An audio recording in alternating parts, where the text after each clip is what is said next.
নমস্কার, আরোহী নিউজ লাইভে আপনাদের সবাইকে স্বাগত। আমার বাংলা নিয়ে আপনাদের সাথে রয়েছি আমি অনুভব। আর প্রথমে যে খবরের দিকে নজর রাখবো, যে গুরুত্বপূর্ণ খবরের দিকে নজর রাখবো, বৃহস্পতিবার নারদ মামলার শুনানি হলো না, অনিবার্য কারণবশত বসলো না হাইকোর্টের ডিভিশন বেঞ্চ।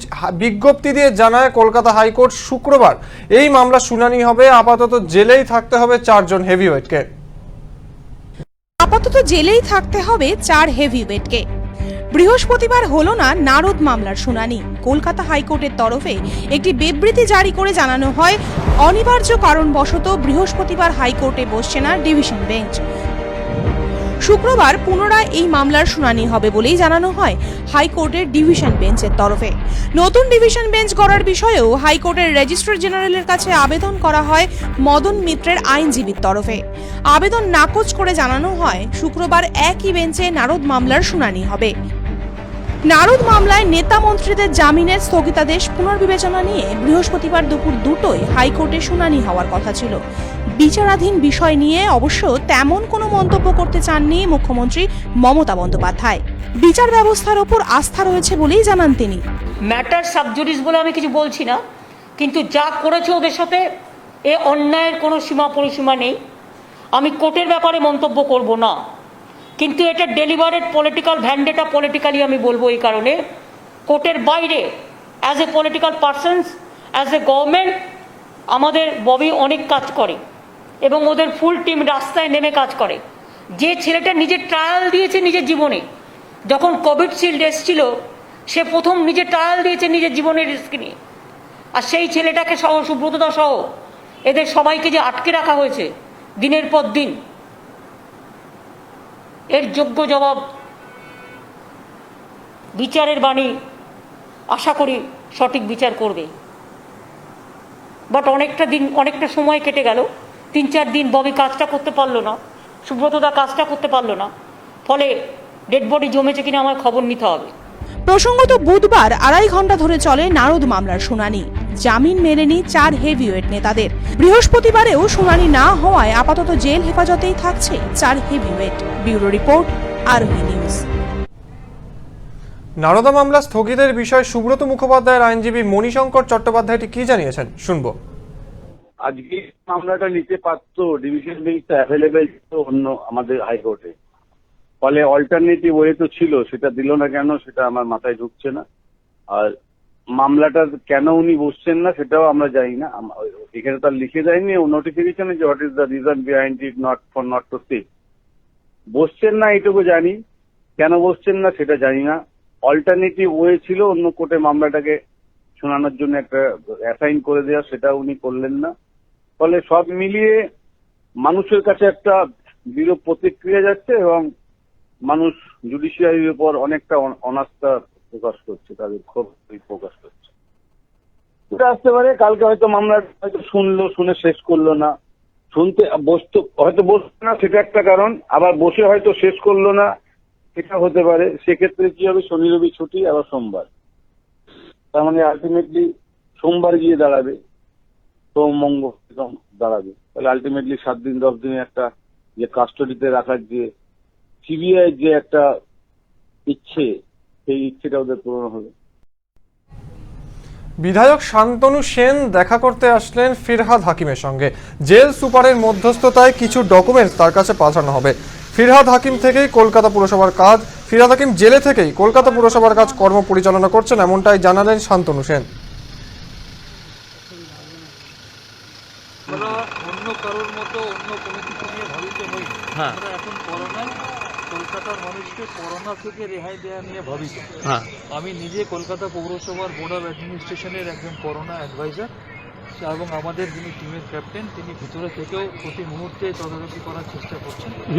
সেই বিষয়ে আমরা সুপারের মাধ্যমে আমি ওনার কাছে কিছু তথ্য দেওয়া এবং ফের কেন্দ্রকে তোপ দাগলেন রাজ্য সমবায় মন্ত্রী অরূপ রায়, পাশাপাশি রাজ্যপালকেও নিশানা করলেন তিনি। बोला जो हारने के बाद, इलेक्शन में हारने के बाद जब वोटर उसको वोट नहीं दिया, उसको हरा दिया, ममता बनर्जी को भारी मतों से जिताया, उसके बाद वो अपना पावर इस्तेमाल करके सीबीआई ईडी सबको इस्तेमाल करके हमें विपद माने प्रॉब्लम में फैलने के लिए कोशिश कर रहा है। ये देश का लोग ये बर्दाश्त नहीं करेगा। प्रतिहिंसा चरितार्थ करने के लिए एक किया सीबीआई की तरफ से, और बीजेपी जनगण के राय में हार गया।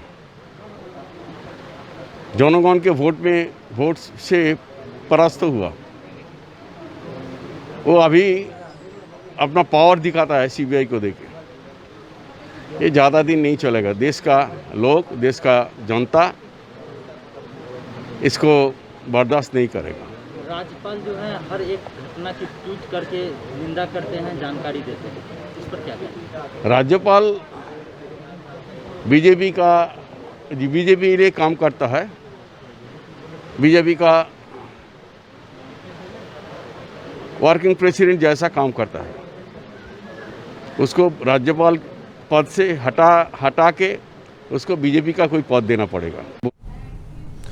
বৃহস্পতিবার দুপুরে রাজ্যের শিক্ষামন্ত্রী ব্রাত্য বসু জানান, করোনা আবহে উচ্চ মাধ্যমিক এবং মাধ্যমিক পরীক্ষা পিছিয়ে গেলেও মাধ্যমিক এবং উচ্চ মাধ্যমিক পরীক্ষা বাতিলের কোনো প্রশ্নই নেই।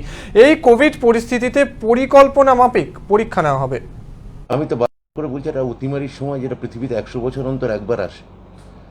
এখন পুরোটাই আমাদের মুখ্যমন্ত্রী যেভাবে রাজ্যে এই অভূতপূর্ব পরিস্থিতির জন্য মুখ্যমন্ত্রী যেভাবে লড়াই করছেন, কেন্দ্রের সার্বিক অসহযোগিতা সত্ত্বেও, ভ্যাকসিন থেকে শুরু করে রেমডেসিভির, আজকে মাননীয় মুখ্যমন্ত্রী নিজে আপনারা দেখেছেন যে তিনি সাংবাদিক বৈঠক করেছেন এবং কেন্দ্রের অসহযোগিতার কথা বারবার তুলে ধরেছেন। সেই পরিস্থিতিতে দাঁড়িয়ে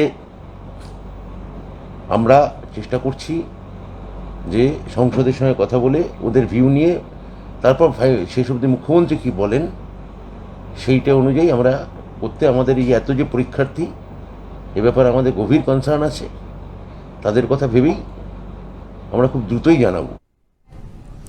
ঠিক 10 বছর আগে আজকেরই দিনে মুখ্যমন্ত্রী হিসাবে শপথ গ্রহণ করেছিলেন মমতা বন্দ্যোপাধ্যায়। ফিরে দেখব সেই দিনের সেই মুহূর্তের কিছু ছবি।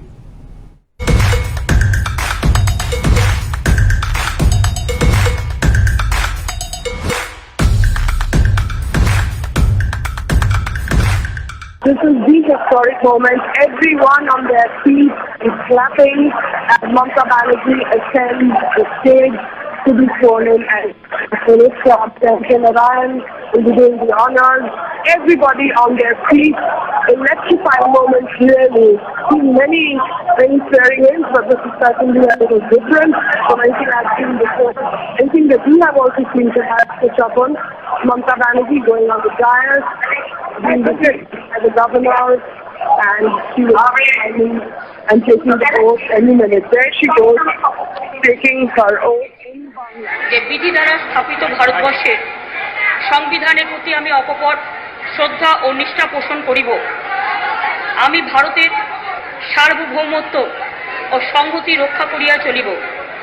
পশ্চিমবঙ্গ রাজ্যের মুখ্যমন্ত্রী রূপে আমার কর্তব্যসমূহ শ্রদ্ধাপূর্বক এবং শুদ্ধান্তকরণে নির্বাহ করিব এবং ভয় বা পক্ষপাত, অনুরাগ বা দেশরহিত হইয়া সর্বপ্রকার জনগণের প্রতি এই সংবিধান ও বিধি অনুসারে ন্যায়াচরণ করিব।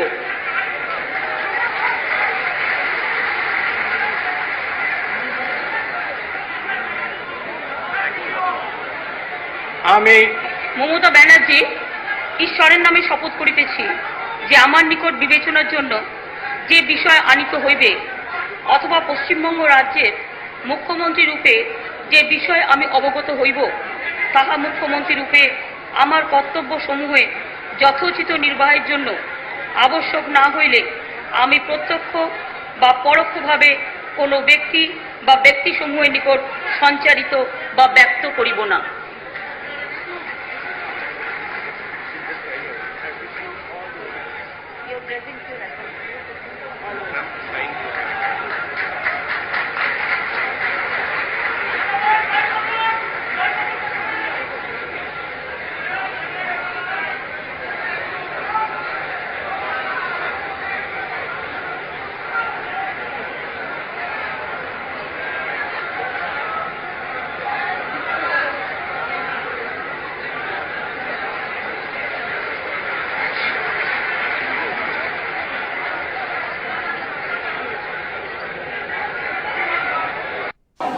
কংগ্রেস দলের সভানেত্রী সোনিয়াজি ফোন করেছিলেন, তিনিও সকলকে অভিনন্দন জানিয়েছেন আমাদের এই অভূতপূর্ব জয়ের জন্য। এবং আরো অনেক নেতৃবৃন্দ সারা ভারতবর্ষের অনেকেই ফোন করেছিলেন, হয়তো অনেকে ফোন করবেন আরো। আমি একটা কথা খুব পরিষ্কারভাবে বলছি, আমি এখনো মনে করি আমরা সবাই, আমি একা নই, আমরা সবাই এই জয় সম্পূর্ণভাবে গণতন্ত্রের, এই জয় সম্পূর্ণভাবে মামাটি মানুষের, এই জয় দীর্ঘদিনের বঞ্চনা, লাঞ্ছনা, নিপীড়ন ও শোষণের বিরুদ্ধে অসহায় মানুষের জয়, পাহাড়ের জয়, জঙ্গল মহলের জয়, আমার মামাটি মানুষের জয়। সংখ্যালঘু ভাই বোনেরা থেকে শুরু করে, আমার তপশিলি ভাই বোনেরা থেকে শুরু করে, আদিবাসী ওবিসি থেকে শুরু করে, সাধারণ ভাই বোনেরা থেকে শুরু করে সকলে আমাদের এই নির্বাচনের সমর্থন দিয়েছেন। আর এই রায় যে অভূতপূর্ব ঐতিহাসিক রায় হয়েছে, সেটা সম্পূর্ণভাবে মানুষের জন্য। কারণ মানুষ সাথে না থাকলে গণতন্ত্রের কখনো জয় হয় না।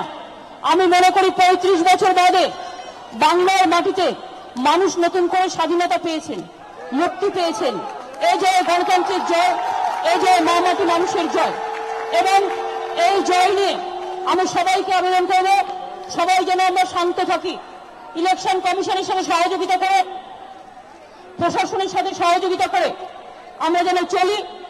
আমরা সবাই এই জয় শান্তিপূর্ণভাবে, এটা রবীন্দ্রনাথ ঠাকুরের, বিশ্বকবি রবীন্দ্রনাথ ঠাকুরের 150 বছর পূর্তির যে বছর, এই বছরটায় আমরা যেন এই জয় রবীন্দ্র নজরুলের ওপর এবং দেশের মনীষীদের ওপর সমর্পণ করতে পারি। আমি আপনাদের সবাইকে বলবো, শান্তি বজায় রেখে কোনো প্ররোচনায় দয়া করে কেউ পা দেবেন না।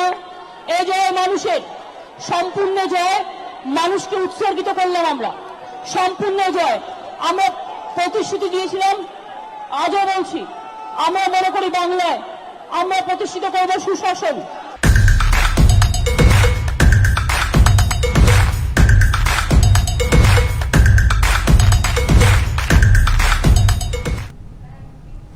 এখন সময় একটা ছোট্ট বিরতির। অন্যান্য সমস্ত খবর নিয়ে ফিরছি বিরতির পর, সঙ্গে থাকুন।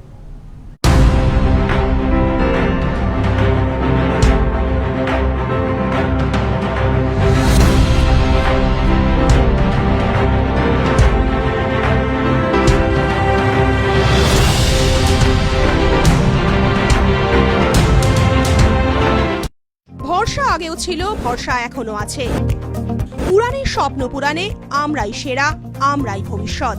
Talent aviation services private limited. এক ডাকেই যাকে পাই, আরোহী ফাউন্ডেশন একেবারেই তাই। 8 থেকে 80-র জন্য এক ডাকে সাড়া দেয় আরোহী ফাউন্ডেশন। দুস্থ মানুষের পাশে দাঁড়ানোর জন্য অঙ্গীকারবদ্ধ আরোহী ফাউন্ডেশন। ছাত্রছাত্রীদের সফল ভবিষ্যতের জন্যই নিবেদিত আরোহী ফাউন্ডেশন। আরোহী foundation, solution for every need. Your bazaar, our bazaar. Welcome to onestopbazaar.com, where you can get all your necessary stuff, starting from souvenir to t-shirts, shoes and many more handmade antique stuffs are available just under one roof.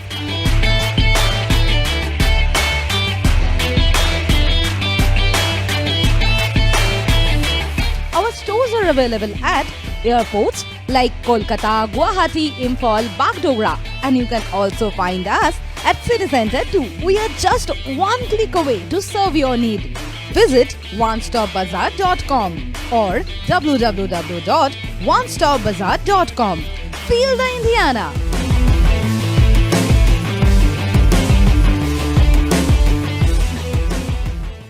Orin Media and Entertainment, the future of digital news and entertainment world.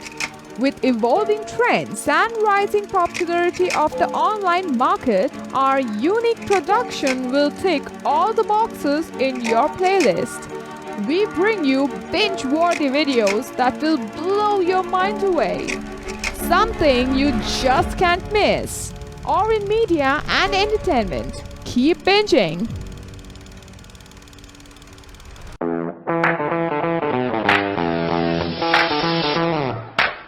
Welcome to Takeoff Aviation and Management Academy.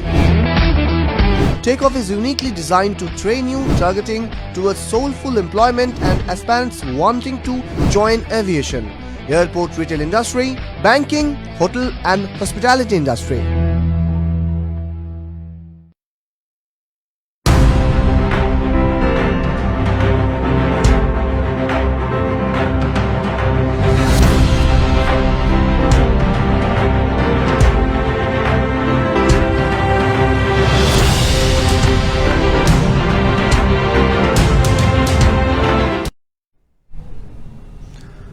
ফিরে এলাম বিরতির পর। রাজ্যে corona সংক্রমণ একটু কমতেই আমরা অসচেতন হয়ে যাচ্ছি। করোনা সংক্রমণকে বাগে আনতে গেলে মাস্ক এবং স্যানিটাইজার আমাদের ব্যবহার করতেই হবে। এই নিয়ে বিভিন্ন রাজ্যের মুখ্যমন্ত্রীদের সঙ্গে বৈঠক করলেন প্রধানমন্ত্রী নরেন্দ্র মোদী। लेकिन अनुभव दूसरा है। टेस्टिंग और डिस्टेंसिंग जैसे मेजर्स को लेकर लोगों में गंभीरता कम न हो, इसके लिए सरकारी तंत्र, सामाजिक संगठन, जनप्रतिनिधि, इन सबके बीच में एक सामूहिक जिम्मेवारी का भाव हमें पक्का करना होगा और प्रशासन की जिम्मेवारी और बढ़ जाती है। कोविड एप्रोप्रिएट बिहेवियर जैसे मास्क पहनना, हाथ धुलना, जब इनमें कोई कमी नहीं आती, आपके जिलों में, आपके जिलों के बाजारों में, गांवों में कम से कम होने के बाद भी लोग सभी दिशा निर्देशों का पालन करते हैं, तो ये कोरोना से लड़ाई में बहुत मदद करता है। প্রধানমন্ত্রীর সঙ্গে ভার্চুয়াল বৈঠকের পর কেন্দ্রের বিরুদ্ধে তীব্র অসন্তোষ প্রকাশ করলেন মুখ্যমন্ত্রী মমতা বন্দ্যোপাধ্যায়। তিনি সাফ জানালেন, অনলাইন ভার্চুয়াল যে সম্মেলন হচ্ছিল, ভার্চুয়াল যে কনফারেন্স হচ্ছিল, সেখানে ডেকে তাকে অপমান করা হয়েছে। করোনা মোকাবিলায় বৃহস্পতিবার বিভিন্ন রাজ্যের মুখ্যমন্ত্রী ও জেলা শাসকদের নিয়ে ভার্চুয়াল বৈঠক ডাকেন প্রধানমন্ত্রী নরেন্দ্র মোদী। এদিন মুখ্যমন্ত্রী মমতা বন্দ্যোপাধ্যায়ের সঙ্গে উপস্থিত ছিলেন মুখ্য সচিব, স্বরাষ্ট্র সচিব ও স্বাস্থ্য সচিব। সেই বৈঠকেই মুখ্যমন্ত্রীকে কোনো কথাই বলতে দেওয়া হয়নি বলেই অভিযোগ করেন তিনি। বৈঠকে অপমানিত বোধ করেন মমতা বন্দ্যোপাধ্যায়। আমাদের যেটা সবচেয়ে বেশি খারাপ লেগেছে, একটা যুক্তরাষ্ট্রীয় কাঠামোতে মুখ্যমন্ত্রীদের অফিসিয়ালি আমন্ত্রণ জানিয়েও তাদের কাউকে একটি কথা বলতে না দেওয়া, তাদের সাথে সৌজন্যতা বিনিময় করা। আজকে কোভিড সবচেয়ে বড় প্যান্ডামিক সিচুয়েশন। এই সিচুয়েশনে আমরা প্রত্যেকেই আমাদের রাজ্যের দাবি দাওয়া নিয়ে আমরা উপস্থিত ছিলাম এবং আপনারা হয়তো বিশ্বাস করবেন, এইসব পেপার বক্স টক্স করে আমরা সমস্ত রেডি ছিলাম। বাট আমাদের কাউকে এক সেকেন্ডের জন্য বলতে দেওয়া হয়নি। উনি ওনার পছন্দ মতো কিছু ডিএম, ওনার বিজেপি রাজ্যের ম্যাক্সিমাম এবং 4-5 জনকে দিয়ে বলিয়ে নিজে ভাষণ দিয়ে শেষ করে দিয়েছেন। কি যে ভাষণ দিলেন সেটাও বুঝলাম না। কোভিড পরিস্থিতি প্রসঙ্গেও প্রধানমন্ত্রীকে কটাক্ষ করেন মুখ্যমন্ত্রী। তিনি বলেন, বৈঠকে প্রধানমন্ত্রী জানান করোনার প্রকোপ দেশে কমে গেছে। উনি তার ভাষণে বলছেন করোনা নাকি কমে গেছে। যদি করোনা কমে গিয়ে থাকে তাহলে এত মৃত্যু হচ্ছে কি করে? যদি করোনা কমে গিয়ে থাকে, কখনো কমে কখনো বাড়ে, এই নেগলিজেন্স করার জন্যই করোনাটা বেড়েছিল। 6 মাস কোনো কিছু না করার জন্য করোনা বেড়ে গিয়েছিল। আপনারা দেখেছেন 8 ফেজ ইলেকশন করার জন্য বেঙ্গলে গ্রামে গ্রামে করোনা বাড়িয়েছে। ভ্যাকসিন, অক্সিজেন রাজ্যে প্রয়োজন মতো পাঠানো হচ্ছে না বলেও ক্ষোভ প্রকাশ করেন মুখ্যমন্ত্রী। বৈঠকের পর প্রধানমন্ত্রীকে 20 লক্ষ ভ্যাকসিন চেয়ে চিঠি দেন Mamata Bandyopadhyay. The medicines are not available. The oxygens are not available. The remdesivir, this medicine is not available. The other thing is not available. And vaccine also, I do not know how long. If we accept his formula, then it may take 10 years. to give vaccine to all, then so many persons will die. Even you have seen so many young generations. We have to give vaccine to them. I have written a letter to Prime Minister so many that please provide us vaccine. We want to give from 18 years. 18 years plus 45 years plus 60 years, all we want to give universal vaccine. Even if you give us the procurement for vaccine, then we may pay also. Because Bengal, we have already purchased 60 crores rupees the vaccine we advance. Covid পরিস্থিতিতে কেন্দ্র রাজ্য সংঘাত চরমে পৌঁছেছে। বারবার vaccine চেয়েও বঞ্চিত রাজ্য। এখন রাজ্যের দিকে কতটা সাহায্যের হাত বাড়িয়ে দেয় কেন্দ্র, সেদিকেই তাকিয়ে পর্যবেক্ষক মহল। ব্যুরো রিপোর্ট, আরোহী নিউজ। করোনার কবল থেকে মুক্তির একমাত্র উপায় হলো টিকাকরণ, কিন্তু এই টিকাকরণ নিয়ে এবার নতুন নির্দেশিকা জারি করলো কেন্দ্রীয় স্বাস্থ্য মন্ত্রক। এই নির্দেশিকায় বলা হয়েছে করোনা মুক্ত হওয়ার 3 মাস পরে টিকা নেওয়া যাবে। 3 থেকে 8 সপ্তাহ নয়, 12 সপ্তাহ পর টিকা নেওয়া যাবে। করোনার প্রকোপ থেকে বাংলা তথা দেশকে বাঁচাতে শুরু হয়েছে টিকাকরণ, কিন্তু টিকাকরণ শুরুর পর থেকেই টিকা নিয়ে জারি রয়েছে টালবাহানা। স্বাস্থ্য মন্ত্রকের নির্দেশিকায় আগেই জানানো হয়েছে করোনা আক্রান্ত হওয়ার পর 4 থেকে 8 সপ্তাহ পর করোনা টিকা নিতে পারবেন করোনা থেকে সুস্থ হয়ে যাওয়া সেই ব্যক্তি।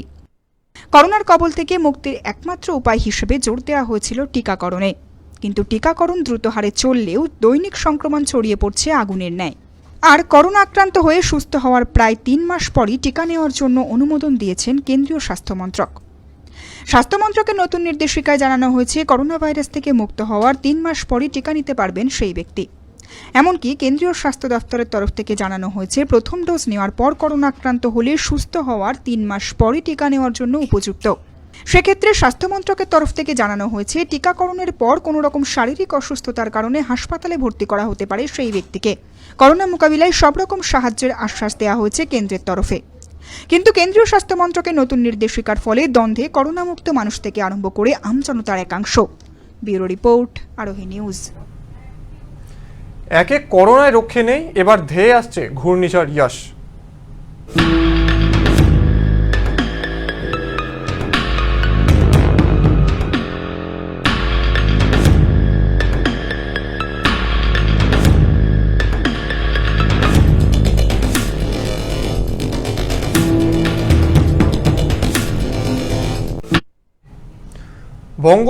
বঙ্গোপসাগরে তৈরি হচ্ছে নিম্নচাপ অক্ষরেখা, যা আগামী 72 ঘন্টার মধ্যে ঘূর্ণিঝড়ে পরিণত হবে। ঘূর্ণিঝড় ইয়াস আছড়ে পড়ার আশঙ্কায় মৎস্যজীবীদের সমুদ্রে যেতে নিষেধ করা হয়েছে।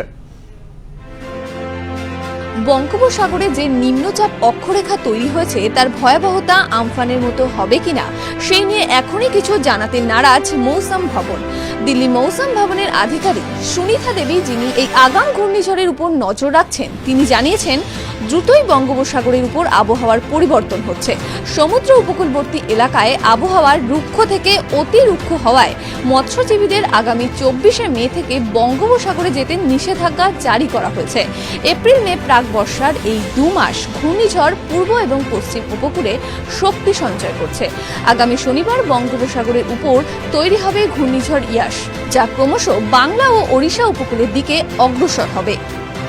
लघुचाप व लो प्रेशर एरिया हमारा north Andaman sea adjoining east central Bay of Bengal में 22 मई में फॉर्मेशन होने का चांसेस है।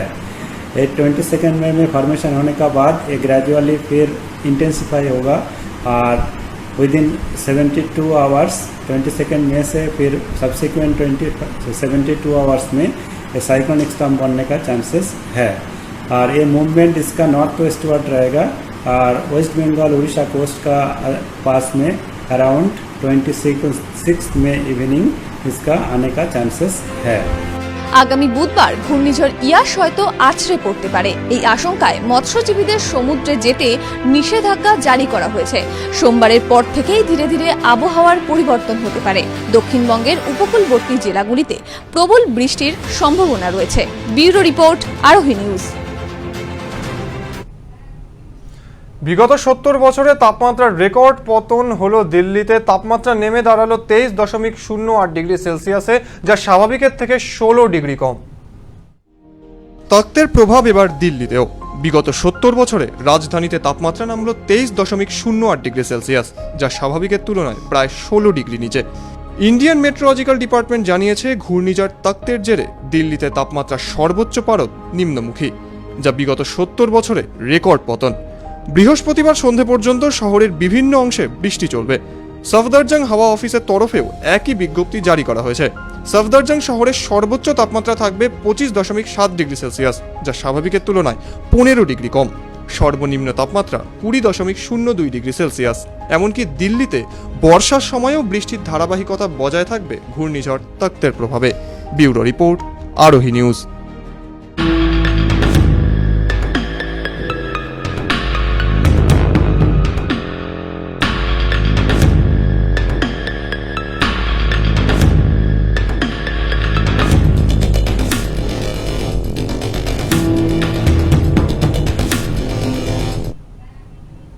এখন সময় একটা ছোট্ট বিরতির। অন্যান্য সমস্ত খবর নিয়ে ফিরছি বিরতির পর। দেখতে থাকুন আমার Bangla.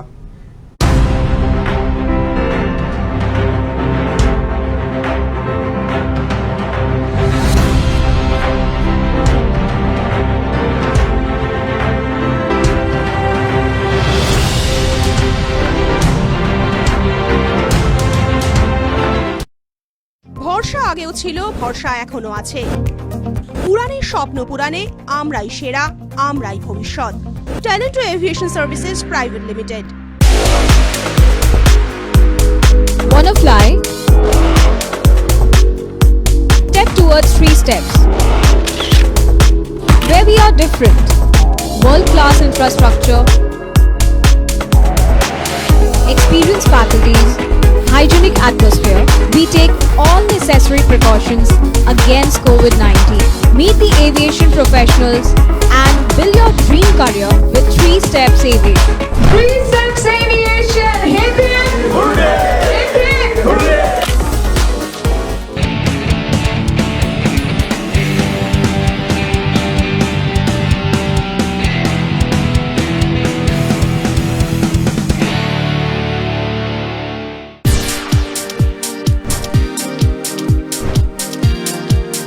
Welcome to Sena Group of Companies, your genie in a bottle. Career advancement opportunity in aviation and hospitality.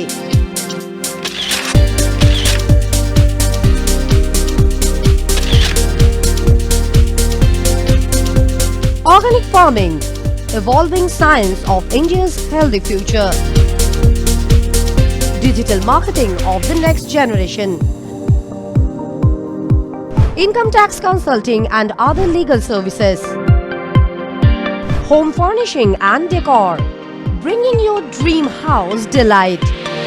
We know what you desire, so unleash your genie with Sena Group of Companies. Let the magic begin. Sena Group of Companies, dream with India.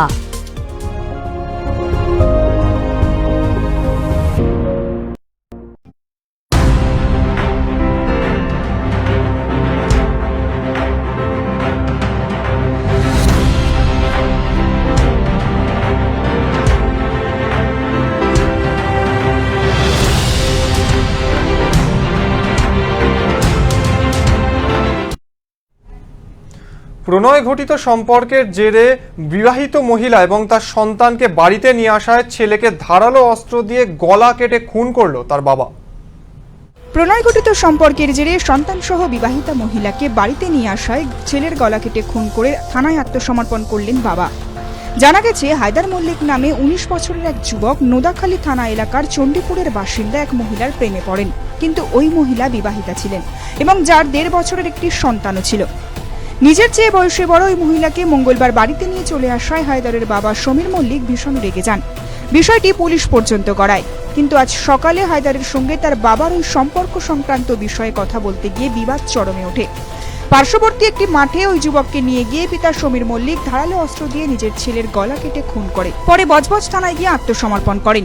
ভোরের বেলা 3:30 তখন আমি বাবার সঙ্গে কথা বলেছি ফোনে যে আব্বা কালকে তো পুলিশের কাছে নিয়ে যাবে, হ্যাঁ যা হবে সেখানে হবে, ও তো ভুল আর বুঝতে পেরেছে, আমরা ওকে তোলা হবে না, ও এরকম চরিত্রহীন মেয়েকে নিয়ে এরকম করেছে।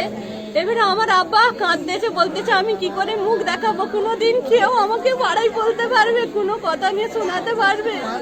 আমার বাপের দুবার স্ট্রোক হয়ে গিয়েছিল, মাথা ঠিক নেই, নার্ভের দোষ, আমাকে কি বললো? আমার আব্বার মাথার কোনো ঠিক নেই, কি করতে কি করে ফেলেছে আমি নিজে চোখে আমার আব্বা নাকি নয় কাণ্ড করে নিজেই থানায় চলে গেছে। সেই মুহূর্তে হকচকিয়ে গেলেও পরবর্তী সময়ে বজবজ থানার পুলিশ হায়দারের দেহটিকে উদ্ধার করে ময়নাতদন্তের জন্য পাঠায়। পাশাপাশি অভিযুক্ত বাবা সমীর মল্লিকের বিরুদ্ধে আইনানুগ পদক্ষেপ নিয়েছেন। স্বাভাবিকভাবে এই ঘটনা এলাকায় শোকের ছায়া নেমেছে। ব্যুরো রিপোর্ট, আরোহী নিউজ। শুরু হলো দুয়ারে রেশন ব্যবস্থা। মুখ্যমন্ত্রীর ঘোষণা মোতাবেক জেলা প্রশাসনের সাহায্যে বৃহস্পতিবার বাড়ি বাড়ি পৌঁছে দেওয়া হলো রেশন। আমরা ক্ষমতায় এলে আর রেশন তুলতে লাইন দিতে হবে না, দুয়ারে দুয়ারে পৌঁছবে রেশন। তৃতীয়বারের জন্য ক্ষমতায় আসার আগে রাজ্যবাসীকে প্রতিশ্রুতি দিয়েছিলেন মুখ্যমন্ত্রী, আর তার দেওয়া কথা মতো বীরভূমের সিউড়িতে চালু হলো দুয়ারে রেশন ব্যবস্থা। বৃহস্পতিবার সিউড়ের হাটন বাজার 36 নম্বর প্লট এলাকায় প্রথম গ্রাহকদের বাড়ি বাড়ি পৌঁছে দেওয়া হয় রেশন। রেশন নিতে এসেছি, দুয়ারে সরকার যেটা সরকার রাজ্য সরকার ঘোষণা করেছে সেই রেশনটা, দুয়ারে সরকারের রেশনটা আমরা নিতে এসেছি। কতটা খুশি?